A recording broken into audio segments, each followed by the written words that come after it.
అలా తల్లిదండ్రులు మాట్లాడుతుంటారు, మాట్లాడియకుండా ఎందుకు తల్లిదండ్రులతో వాళ్ళని మాట్లాడియండి. ఆ పిల్లల పేరెంట్స్ లోపలికి పంపించండి, వాళ్ళని మాట్లాడతారు. వాళ్ళని పంపిస్తే పంచాయతీ ఎక్కడండి, వాళ్ళని లోపలికి పంపించండి. వాడికి ఏం లేరు కదా, పిల్లలు పంపించండి. పిల్లల దగ్గర ఓ 10 మంది వెళ్ళాం సార్ లోపలికి. మా మేడంతో మాట్లాడడం జరిగింది. మేడం ఏమన్నదంటే ఆమె లంచ్ కి అందరు కిందికి వచ్చాక మళ్ళీ పిల్లలు వెళ్ళి ఎందుకు రావట్లేదు, పిల్లలు స్టూడెంట్స్ వెళ్ళి చూశారంట అక్కడ. మేడం వాళ్ళు ఎవరు వెళ్ళలేదంట. ఆ తలుపులు బద్దలు కొట్టి ఆ స్టూడెంట్సే ఆ అమ్మాయిని కింది దాకా తీసుకొచ్చారంట. అప్పుడు దాకా స్టూడెంట్స్ సార్లు మేడం వాళ్ళు కూడా ఎవరు పైకి వెళ్ళలేదంట. అంటే ఒక స్టూడెంట్స్ కి పైన ఉరేసుకొని చనిపోతే స్టూడెంట్స్ కి అదే పైన మేడం పిల్లలకి తీసుకొచ్చేంత ధైర్యము ఎవరికి ఉండదు సార్. స్టూడెంట్స్ కి ఈ టీచర్లే వెళ్ళి పైకి వెళ్ళాలి. అలాంటి టీచర్లు కూడా పైకి ఎవరు వెళ్ళలేదండి. స్టూడెంట్సే పై నుంచి కింది దాకా తీసుకొస్తే అప్పుడు మేడం వాళ్ళు చూసి హాస్పిటల్ కి తీసుకెళ్లారంట. ఇది కరెక్ట్ కాదు.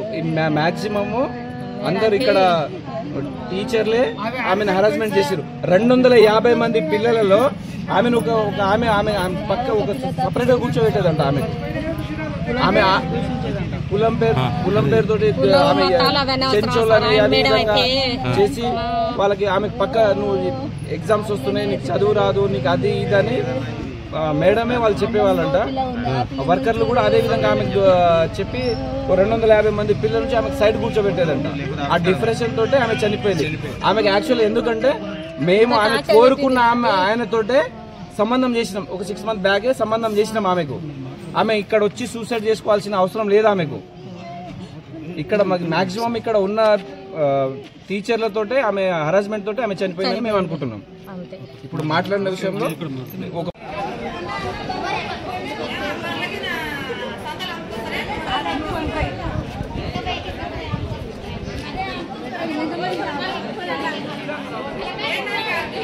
చెంచోలతోనే ఆ మేడాలు బతుకుతారు. ఆ మేడాలు కులం కులం కులం. మీ చెంచు పిల్లలు ఏస్ట్ పిల్లలు, మీ చెంచు పిల్లలే పాలత ముండలు, ఏస్ట్ ముండలు చదవరు. మీకు చెంచు పిల్లలతోటి మొత్తం కాలేజీ అంతా ఖరాబ్ అవుతుందని తీస్తారంట. అట్లాంటి ఒకసారి చెప్పిందట ఆ పాప.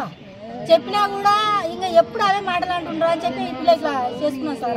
అమ్మాయి అయితే ఆ మేడల వల్లనే చచ్చిపోయింది సార్.